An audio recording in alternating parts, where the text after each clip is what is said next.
Uh, all right. Yes. Just to say good evening to everyone who has joined tonight. I know we had a few glitches regarding some passcodes and different things. So for all of the people who were planning to come on tonight, you will see this. I will share this Zoom out. We kept going and we definitely are dropping gems for you tonight. And it's all about personal growth and development. Again, my name is Coach Toy Johnson Vincent, AKA the No Sugarcoating Coach. And I am an HR consultant, podcast host of Speak to Me First podcast show, as well as a motivational speaker.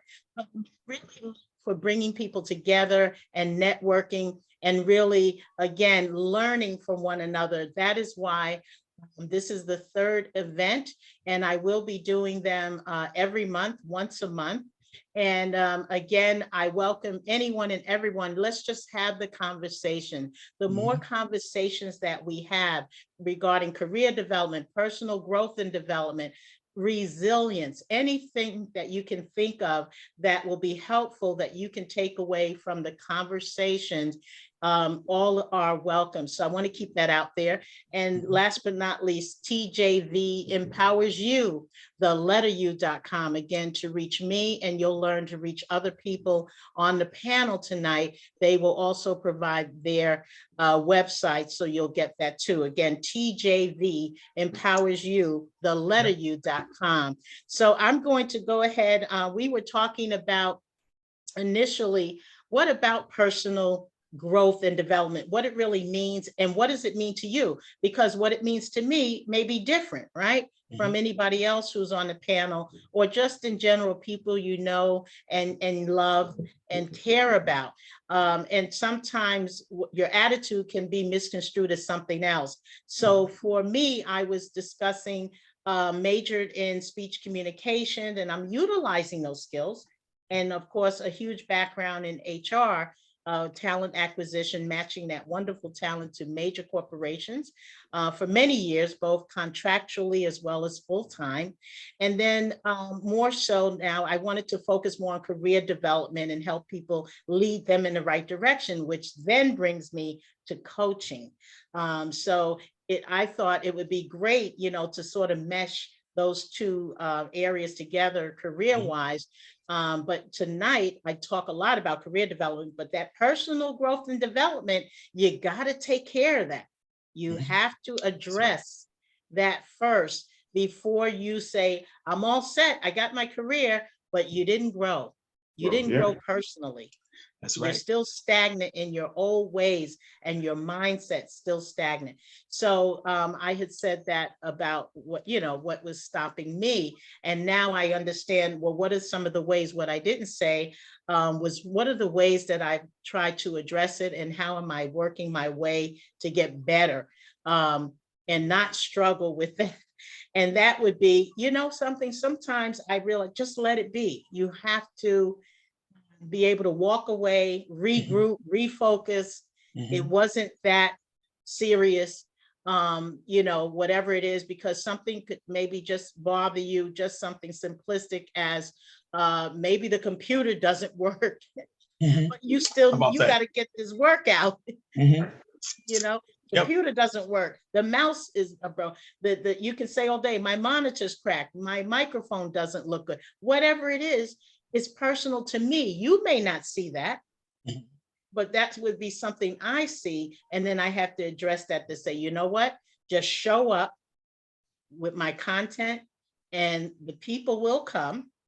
And things will get better. You'll have more and more people on your lives and different things. So I just stopped that worrying. It's slowly but surely, I realize it is what it is. And then some things are out of my control.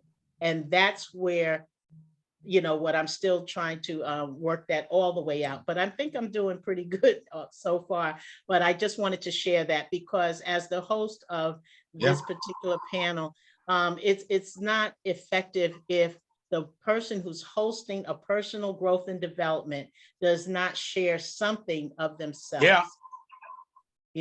So that's where I go with that. But I'm going to go ahead and turn it over to Leroy. You've heard all of us say, and we can, talk it out, and not keeping you guys on here all night. So we, I said the time set till 8:30, and we're good. We're at 8:01 right now. So go ahead, Leroy. Can you help us out? What can we ask you? What about personal growth and development Sure. on your?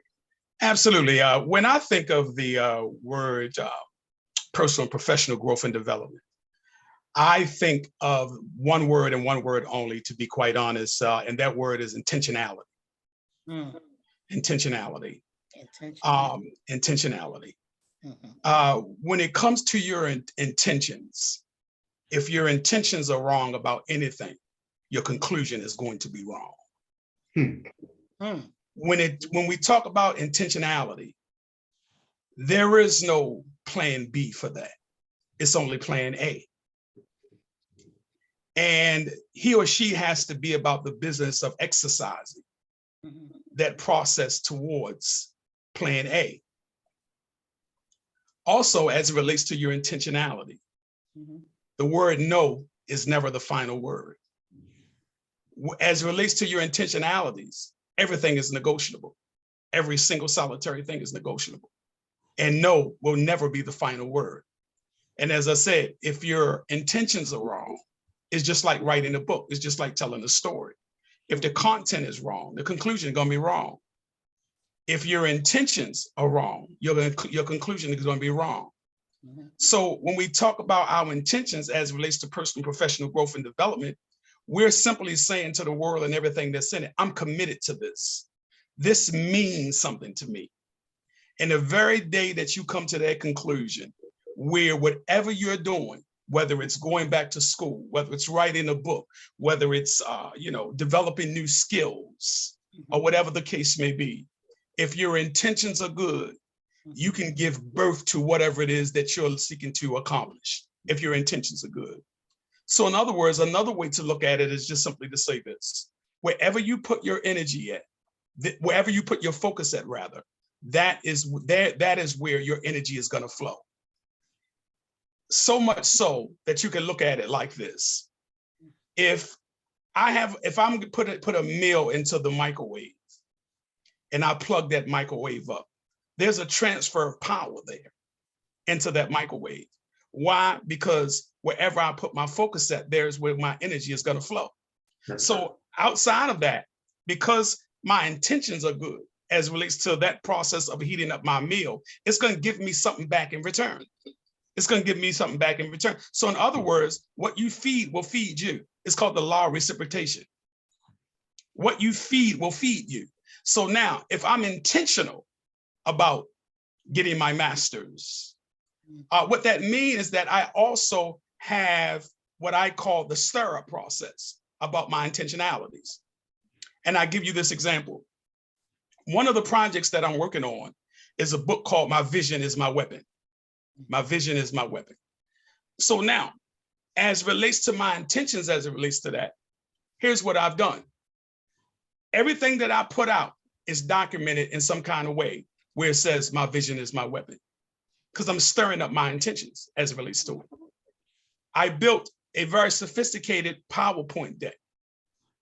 My vision is my weapon. And what I'm saying in that, in the middle of that, is the goal is not the destination, the goal is the process. The goal is not the destination, the goal is the process. And the reason why that is absolutely so is because new habits are formed through process. New habits are not necessarily formed by way of the actions that I take.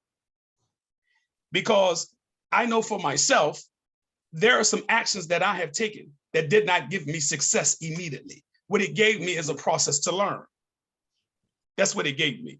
And that's how I've come to the conclusion that new habits are formed through process, not necessarily by way of the action steps that I take. But if I keep my intentions, my intentionality are good, that's going to feed me what I'm trying to feed. It's going to feed me. And when it feeds me, what it does is it gives me a level of discipline as well. Because the very thing that I decide means something to me, oh, it's going to take you more than just enough to talk me off of it. It's going to take you more than enough to talk me off of it. Why? Because it means something to me.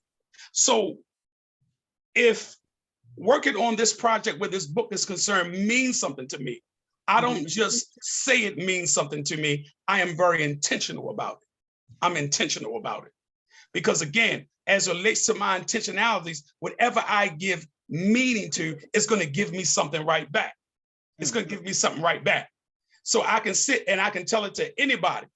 Once I declare that it means something to me, you can hate on me all day and half the night if that's what you so choose to do. It's not going to take nothing from me because you hate on me, because my intentionalities is of such. And not only is my intentionalities of such as relates to what I'm speaking out of my mouth, it is of such as relates to my action steps. It's got to be action steps. It's It's got to be action. And no action, no results. That's exactly right. Exactly right. So now catch this, Toy, and the panel. Catch this. As my intentionalities come to be good, here's what I've come to find. There is no such thing anymore in this day and time as relates to job spec, job specific. I don't believe that there's a such thing as relates to that anymore, right? Yeah. And the reason being is because most companies today, what they need are role players. Yes. They need role players. So now, when I interview you, yes, on paper, it gives detail to the job specific, yes. But what I'm interviewing you for is to be a role player, which means that I don't just come to the table and offer you a benefit package. No. I offer you a reward benefit package along with that, because I'm interested in a role player, not job specific. Reward benefits. Yes. Yep. I give you a reward package benefit as well as an employee package benefit. And here's the reason why. If I train you to do everything within the organization, I'm offering you leadership transparency, which is what all of us want at this point. I'm offering you that. So if I'm in the business of training you in such a way that you can do everything, what I'm also doing is understanding the fact that when I build a team, I don't build the team by way of the principle of addition. I build it by way of the principle of subtraction. And here's what that means. Yes, please tell us. Again? I said, please break that part down. And I'm saying hello, Michael Loud Jr. coming in from Connecticut. Welcome, Michael, if you can hear us. Okay. So when you build a team by way of subtraction rather than addition, what you're saying is that you suspect that everybody that you started with, you're not going to finish with. Everybody that you started with, you're not going to finish with. So now, considering that everybody you started with, you're not going to finish with, if I train you to do everything and reward you well for doing it, then guess what? Even if two fall off the line of production, because we are about production, even if two fall off the line of production, I still have what I call strength in numbers. I still have what I call strength in numbers. Because guess what? It may look weak on paper because out of the 10, I lost 2, which gives me 8. But at the end of the day, guess what? I still got strength in numbers because I didn't train one person to do just one thing. I trained that person to do multiple things. Cross-training. Cross-training. And so every quarter, I'm bringing in this particular person to learn something new about that particular department that they was not hired for. But guess what? At the end of the day, they are rewarded for it in some kind of way. It's called a reward package. And when you are intentional with your activities, when you are intentional with your message, guess what? Your activity and your message will feed you. It will feed you all day, every day, and twice on Sunday. It will feed you. So now at the end of the day, once it has fed me, that don't mean I get complacent. Because here's the thing, everything has a shelf life to it. Every single solitary thing. If we on the panel, as well as your audience, Toy, decided that we were going to give a cookout, we're gonna have a cookout. And we know that there's a list of items that we have to go to the market to purchase. We know that. When we go to the market to purchase those items, guess what? We don't go purchase bread and milk without looking at the date on the bread and the milk. Now you can do that if you want to. The expiration. The expiration date. So now, if bread and milk got an expiration date on it, your skill set, your current skill set has an expiration date on it also. And you know what that expiration date is? And it's very well documented, 5 years. 5 years. Oh, 5 years. So which is the average. And when they say your first home, a lot of, they always say that 5 years. 5 year Maybe period. you have that car. A lot of us try to keep that car 25 years. 5 years. And in this market right now, you're probably trying to do it. Absolutely. 5 years is the best that you're going to get. Wow. So for me as the CEO, I want to bring you in as a role player, but then at the same time, I'm not asking you to do anything for free. What I'm asking you to do is be a continual learner. Why? Because the intentionality. And as I said, as it relates to your intentions, no is never final. The word no is never final as it relates to your intentions. But everything is negotiable. However, everything is negotiable. But no is never final as it relates to my intentions. And no, there will never be a plan B. It's either plan A or nothing at all. Wow.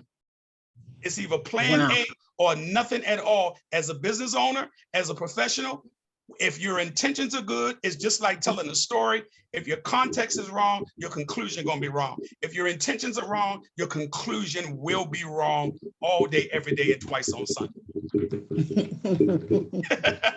That's how that goes. And I put it in the chat for said intentionality, because that word, it's a focal point. And I really, that was a serious breakdown of tonight, folks. If you're just joining, no, Michael, can you hear us? Michael Lau, can you hear us? I think you're on mute. You're gonna have to unmute. Yes, I can hear you. Good evening. How are you? Hey, good evening, Michael. And you are the broadcaster in the house from Connecticut. Folks, I do apologize if people weren't getting in because they're saying they needed a passcode. It was asking for and some kind of glitch with LinkedIn. Nothing to do with me, however, but it did affect me, obviously, because I'm looking for all these people to show up. So did you have that issue, Michael? I did, and that's why I had inboxed you on LinkedIn. Yes, can you hear me? Yeah. So that's what happened. That's the same problem. That's why I had inboxed you on LinkedIn for that passcode, because it was giving me the same problem. So same problem, yeah. As you can see, we rectified it. We're good to go. Yeah, absolutely. Well, you know what? We're good to go now, though. Tonight, I know we were talking about personal growth. First of all, I just thank you so much. And definitely, we want to get your introduction to who you are, because you can say it better than I can. But I can't believe this. We've been trying to connect for a few years now, through LinkedIn and everything. So I thank you so much. And I know you're based out of Connecticut and you work in the media. So if anybody can get through the technology, it would be you. I'm going to ask before you go, Leroy, can you just step back a minute and tell everybody just in general who you are and what you do, so that Michael and we all, because we didn't talk about your career background, and then we're going to get Michael to say who he is, intro, and he may have a question. Okay, well, first of all, I'll do it this way. Toy, I thank you for the invitation. That's the start. And then for the panel and everybody, I say hello. And once again, my name is Leroy Allen. My leadership capabilities was discovered in the financial industry as a financial advisor to start. I wore a couple hats different than that, but also meaning the same thing as a real estate broker, as a credit and debt counselor in that same regime. Sooner than later, well, not even that sooner than later, but somewhere in that process, I started feeling this urge to want to do more teaching and consulting. And what I started doing is I started booking hotels and hosting financial empowerment seminars is what I started doing. And interesting enough, the company that I have, Life Enhancement Consulting Group and the Life Enhancement Coaching Institute, didn't come from me. It came from some phenomenal people that I was working with and around. And it started in that process leading up to the very first financial empowerment seminar that we did. And where it was asked, Leroy, do you have an agenda? I said, no. They said, what's the name of the company going to be? What's the name of the group going to be? And I had no name, no group, and no nothing. And it was there where my leadership capabilities was recognized by me, that I had something, but I wasn't so sure what it was, but I knew I had something. And I knew I really, really had something when the team said to me, or I said to the team, we ain't got no money. So I don't know how we going to do what we do, but we ain't got no money. And I had sponsor contracts and things of that nature set up to, put out to people, but that's a process within itself, as we know. So they said to me, they said, Leroy, don't worry about sponsorship. We're not going to need sponsorship because we got our own money. Sponsorship is good to have, but we ain't gonna need that. And it was then where I really knew I had something, but I still didn't know what it was. I still didn't know what it was in that regard. So we move on, and I had, decided that, I was going to host a men's conference. And I did that called On Shop and Arm. I did that in 2016 and 2017, 2 years straight. And we had speakers come from all over the place. And then we had barbers who were cutting hair on Saturday events. And so, that's something special because if barbers come and help you and cut men's hair for free on a Saturday, you must be somebody. So we had that going on. And again, I recognized my potential there. And I recognized my potential in this way. When it is said that you don't need everybody liking you, you just need the right person liking you. I discovered that right there, that I had the right person around me because they financed my entire vision for that event. And it did not cost me a dime. All it cost me was some know-how and to learn how to negotiate with the salespeople of the hotel. That's what it cost me. It didn't cost me anything else because it was already paid for. And it was paid for 2 weeks before we even went into the hotel. So there was no added pressure, none of the kind in that regard. And so then moving forward, there came the Life Enhancement Coaching Institute. The consulting company was already established. Then there came the Life Enhancement Coaching Institute. And there we offer, 5 different models of study. We went from a standardized school, online and offline school that offer 5 different courses to an accredited online, offline school under my leadership, thanks to God for that in that way. And so my leadership potential was discovered in all of these things, but yet I didn't know exactly what I had. I didn't know what I had, in all honesty. And I had this phenomenal lady working with me named Kendall, who I believe to this day knew more about my business acumen than I did. I believe to this day. She was incredible. She was incredible in a lot of different ways where I was concerned. She was absolutely incredible. She certainly was somebody that you could meet, that you probably only would meet for a one time and not a second or third time. But she was incredible in every way that I could think of, to describe her. She was just simply incredible in that way. She helped with my school. She helped with my consulting company. Everywhere that I had a speaking engagement to go to, she was there with me. So she understood much about my business acumen on that level that I didn't understand. But I knew I had something, but I just couldn't put my hand on what it was. And so in that, there came again other things. We established a Toastmasters Club called the Life Enhancement Toastmasters Public Speaking and Leadership Club. We had a radio and talk show called the Life Enhancement Radio and Talk Show. So everything was life enhancement in that. And so, all these things helped develop and to create who I am today, which again, my name is Leroy Allen. And of course, I am the CEO and founder of the Life Enhancement Coaching Institute and Program Director, or Life Enhancement Consulting Group, where we offer up leadership assessment tools and resources to small, medium, and large companies. Thank you, Toy. I appreciate you. Oh, you're quite welcome. Thank you. I think we need a standing ovation. First, I got to get all the titles right. Yeah, there are some things. I got some history with me. You have some history, career as entrepreneur. There's hiccups along the way, but the good thing, one thing I liked about your background. And tonight, again, the topic was, and it's really a conversation. Again, Right. Michael, you're going to be up next. But what I wanted to say is the reason I've been focusing so much on career development, because that's what I do. I'll coach you on career development. I Right. can coach you how to get into a company. I can coach you about what mistakes you may be making. I can do all that. But when it comes to personal growth and development, most of us have difficulty identifying what it is that is keeping us stagnant, holding us back. So you can have all of the degrees in the world, and then you still can't figure out your own personal life journey, right? Because life really is a journey. So that's kind of what I was talking about. So if somebody says, I'm stuck in technology, I want to do more, I want to do better, but I can't figure it out. Well, you have to seek out people who love to do technology. Right. Because for me, if I don't love what I do, I'm just really coasting. I'm Right. coasting through life.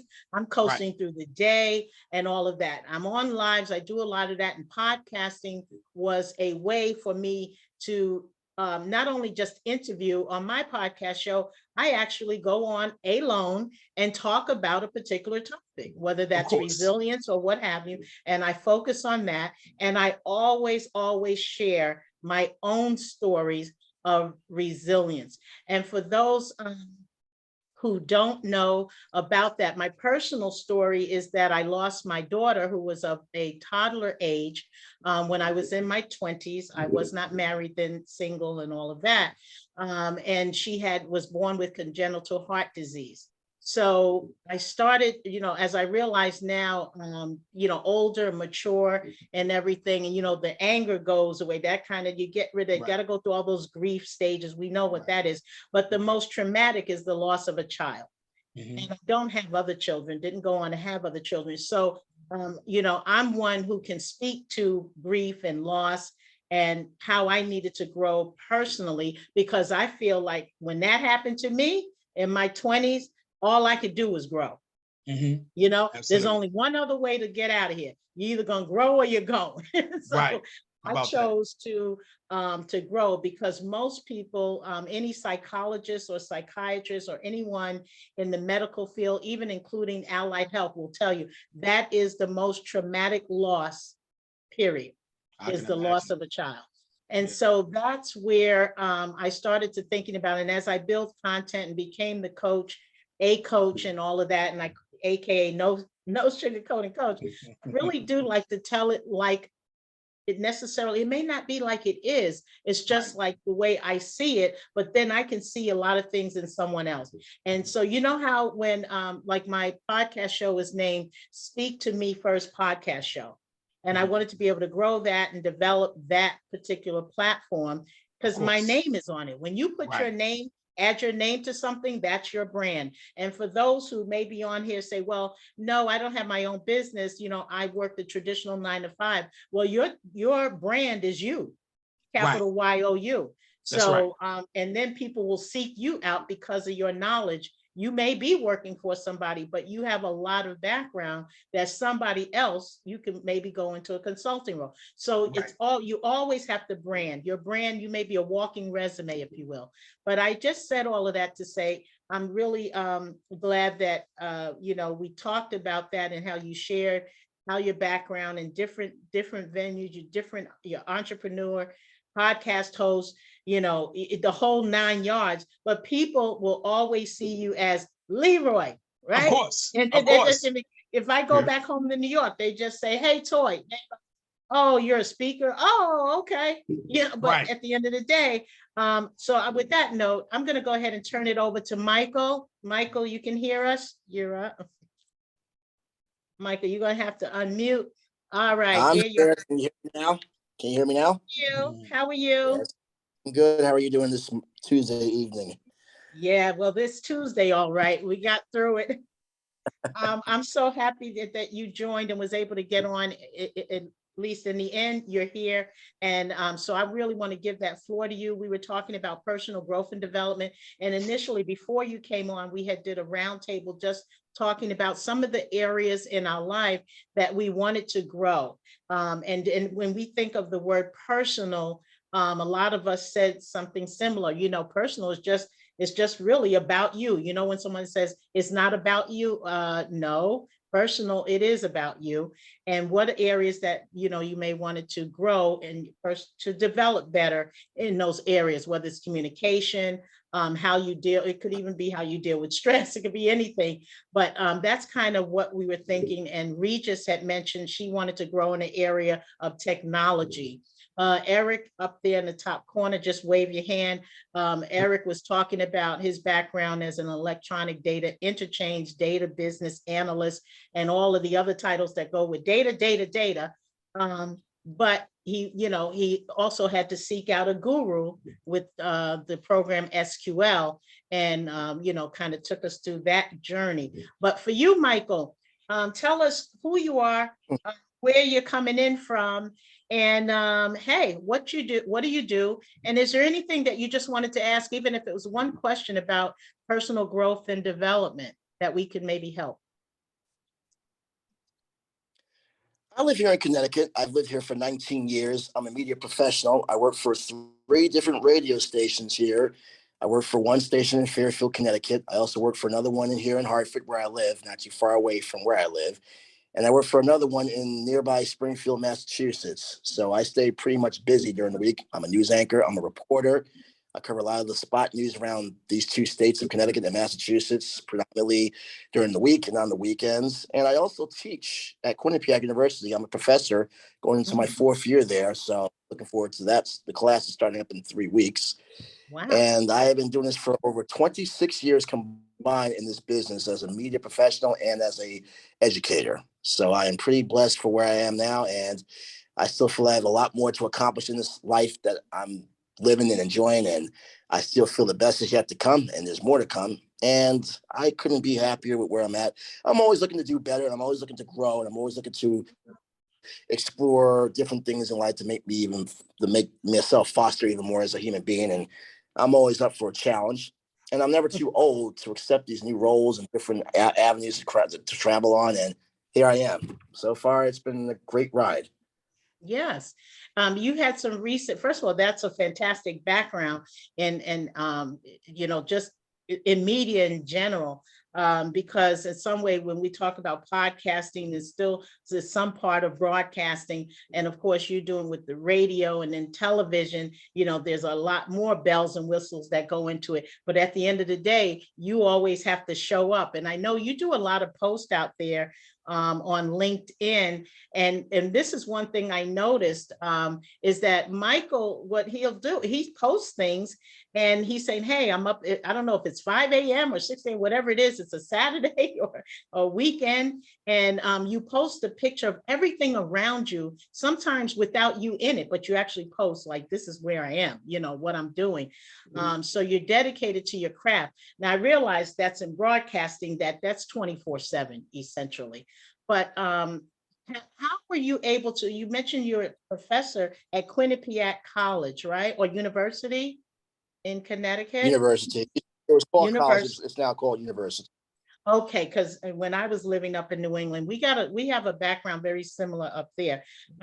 We'll talk about that in a second. But when you went from, and you're doing both things, so you got 2 things on your plate, multiple careers actually. What about between going from broadcasting to education in terms of being a professor and, you know, pouring all that knowledge into the youth? You know, was it an easy thing for you, or did you have to make some kind of growth adjustments to that? Anything that we could utilize as a tool in our lives? I had to learn how to deal with a different generation of students, if you will, because everybody has a different view on things, and we all have a method to our madness and how do we approach things. And as a professor, I've learned over the years how to adapt to those changes. It wasn't easy at first because you have to remember, one time you were a youngster like these young college age individuals are now, and sometimes you have to weed out and feel them out and understand exactly what they're coming from, and then you have to sometimes level down, if you will, to what they talk about and just try and get a feel for what it is that they want to learn and adapt to their method of their madness as well. And I was able to do that. And most of them have been very good, though. a lot of these kids I work with now are really into what they want to do. Mhm. Obviously, if they've enrolled in the course for this reason, they've done that. If they didn't, they would have done so. And they are really taking part on the subject matters that I teach. And the most important thing, it's what I try to do with these students, is have fun with the courses, because as I said, I was once a student, and I remember having to sit in classrooms where they were not always fun in terms of what the professor was lecturing about. So I try to improvise and give them a more fun experience for these kids to learn and enjoy themselves. Let alone they have to do the work, of course, but they're also getting an experience where they feel like they can class for an hour or 2 hours or whatever the case may be, and just taking what they're learning from me and just have fun with it and get an experience where you're learning and you're enjoying yourself and you're feeling good about it. Well, what would you say was the biggest challenge for you going from one place of work to the other? And I know you do it simultaneously almost, but I mean, was it Right. just something? Mhm. But it was a challenge of having to take off the reporter job and then go from that to becoming an educator. Now, in a sense, I'm doing the same thing in a way, because I'm giving out information. I'm studying information. I'm also giving it out, and I'm also presenting it to my students, like I do on the radio when I report on stories. I'm doing the same thing in a sense for my students when they're learning about how to speak or wherever they're reading about, or just any type of discussion we have in the course. And I think that was a challenge, is just having to draw them into it, because it's initially that first day, it's breaking the ice to get the feel for what they're going to be about. And I think once you Breaking get the past that ice. first day, yes, breaking the ice. I always call it's always the breaking the ice period. Once you get past that period, I think you'll know what you're in for. And if you get a good vibe, and in most of the cases there's been a very good vibe, then you know that they're really intrigued by what they're going to get themselves into, and they expect to have a great semester, which makes it my job easier for that purpose of doing what I have to do so that they can enjoy themselves and get what they should be getting out of the course that they've enrolled in that I'm teaching. Wow. And then, but your background requires also a lot of technology. And I'm just because I mention this because you're in an environment with youth for the most part. But, you know, Right. do you find that, okay, what you learned, whatever amount of years ago it was, now it's either through our phone, our tablets, our this or that. And do you, I mean, do you find that, wait a minute here, are you learning from your students? Do you find that's growth and development, if that is indeed the case? Absolutely. I think it's good that the professor learns from the students that he's teaching well, because what makes a great leader, Toy, is that you're not just dictating, you're not just presenting, you're not just being the one that's pointing the fingers. You're also soliciting feedback. You're also trying to figure out what I can do to help me do better at my job so that they can all thrive in the classroom, and we could all be feeling like they were all learning something. So it's good that I get the feedback as well. And I don't take that lightly. I'm also very critical of how I should do things. And I feel like it's good that I have that constructive criticism so that I know what I have to do better at my job so that they feel better at it. And then they also get a sense that the professor cares, which is a big thing, really, that the professor cares. They care about their well-being, that they actually care enough that they really will invest in them so that they get what they need out of the course. And they don't feel like they're coming to class wasting their time and not getting anything out of it for the sake of just sitting in class for 2 hours being bored to death. That's not the case. Yeah, because I'm starting to think about those college days and the ones that you're really bored, but so, and that's somebody who had learning challenges growing up. So I was like, wait a minute, tell me, professor, again, what did you say? Now you're in college and you're still trying to learn something. Yeah. I remember I had hardcore professors back in the day too. I remember I had some really, really tough professors that were and I sometimes bring that kind of philosophy to my class. Sometimes I have that no nonsense approach as well, because you have to set the foundation from the beginning that I am here, but we're going to make sure we do what we're supposed to do. You do it the right way, we get along fine. If you don't, then we have problems. And of course, that makes for a very complicated semester, not so much for me, but for you, because it's your curriculum here at stake, not so much mine. But again, I think that when I have looked at this and got into education, I decided to change it up a little bit so that they can feel like they are going to take the most of this course I'm teaching and enjoy it. And they have a professor that can say it's cool because he likes to have fun.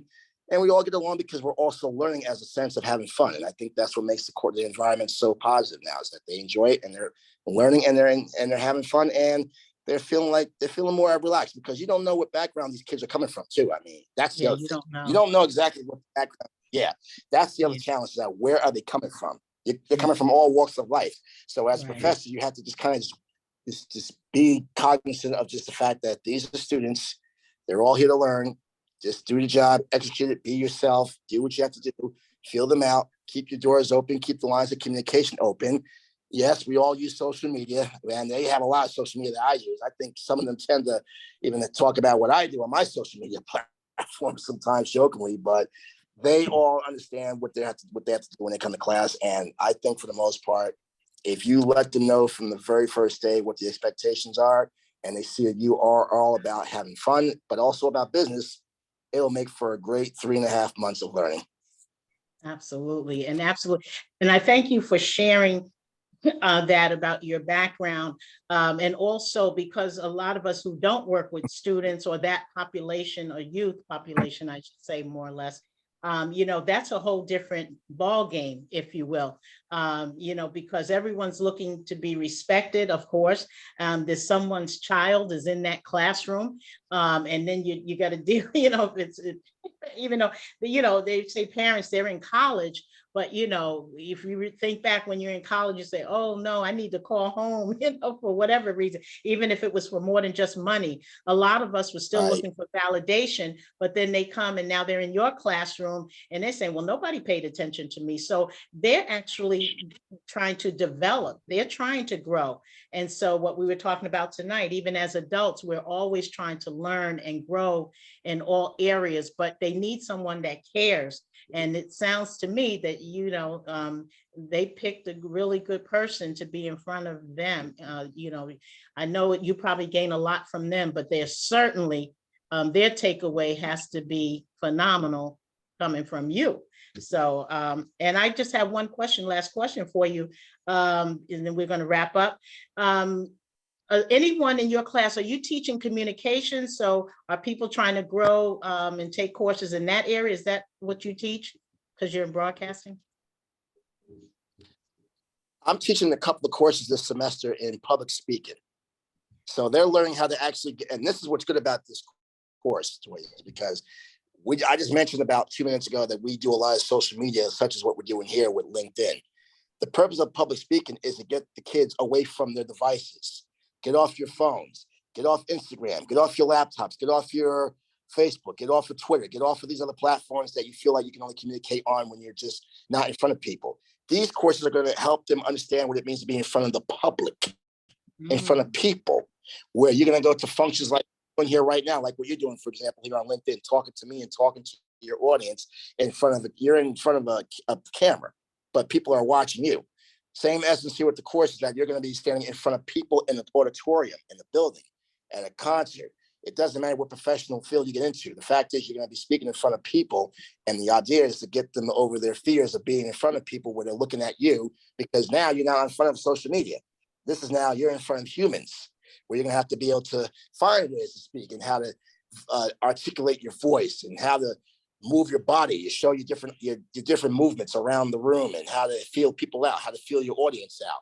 Don't be afraid, how to take your time, take deep breaths, be confident in yourself, and just have fun with it, because everybody's going to have their vibes about being in front of people, because you never know. I think as human nature would say is that we all have stage fright occasionally, because we're in front of people that we know nothing about.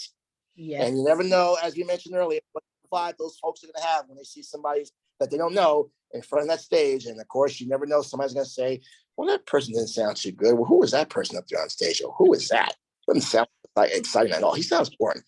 But really, that's what I am instructing them on, is how to overcome those obstacles, because they do happen. And I've been speaking in front of, technically I speak in front of people every day because I'm a radio reporter. So people listen to my voice. So technically I am in front of listeners, in their ears, on their phones, or whatever devices they've been using. Same approach here. Get them in front of people, though. There's going to be a different approach to having to speak when eyes are on you and your eyes are on them.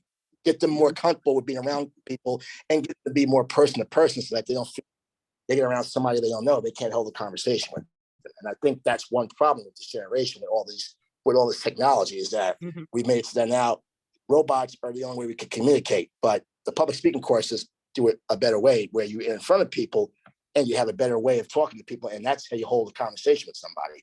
which is more professional in my opinion. Yeah, absolutely. And that's a whole thing. So, and we need more professors and educators, everything in between, that's really addressing that and from a youth perspective, so that when we're talking about now, we're talking about the conversation was really about, what's the difference between career development and personal development. And the first thing that comes to mind, of course, I speak a lot on career development because of my background being HR, heavily HR, talent acquisition, matching that wonderful talent to major corporations for years.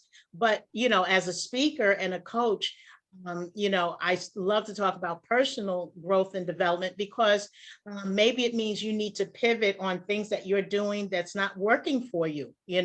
Right. Maybe you're taking the wrong route to work every day. You want to curse people out in your car, but you're still going to sit in that traffic. So how do you maneuver your way around it? It's like we all have something we have to figure that out. And what I always say, a coach or a mentor or someone who has been doing it longer than you, maybe they're considered maybe an expert or a SME, whatever, seek those people out, get on their coaching list, get on there, you're a great mentor. And I'm sure some of those young adults, they are going to want to be mentored by you. And I know you had some posts out there that you did have some mentors. I've seen that, over this past year, I believe, via I did. LinkedIn. In fact, I just came out from Las Vegas last week at the National Association of Black Journalists Convention. And a lot of the students who are there, a lot of the young professionals I've actually mentored over the last several years, they have all been surprised to see me. They love the fact that I was able to help them with their development in their professional careers, and they've gone on to doing great things. So I have mentored, I still mentor to this very day, and I love the fact that they have taken what I've learned, and it's ultimately their careers at stake, Toy. It's not mine. I want them to win, and I tell everybody this. I don't want your careers. I don't want your professional development.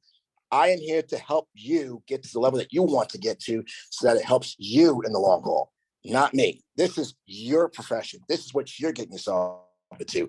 You have to cross your T's and dot your I's in the long haul. Me, I could be that vessel to help you get there. Absolutely. And I'm very happy to do that. And of course, when the results show from what they've done, then that makes me happy. And at the end of the day, that's what it's all about. They're winning. Absolutely. I couldn't be happier. Yeah, but thank you so much, Michael. Did you have any questions before we go? Did you have any questions for any one of us? Eric in the top, he is in background is in technology. Regis has her own limousine business, and she's in New York. Now you're in Connecticut, so I know 95. And I remember I think Eric only wants to know who's your sports team. Is it New England or Yes, that's true. Yeah. you New England, Michael? Are you a New England fan? Or I know you said, are you from New Jersey, right? Is that right? Can you hear me, Michael? All right. Well, as soon as we said sports, we didn't hear Michael. Michael, can you hear us? It may have been some connection, but he's not on mute. Right, he's not. Right. So anyway, I don't know.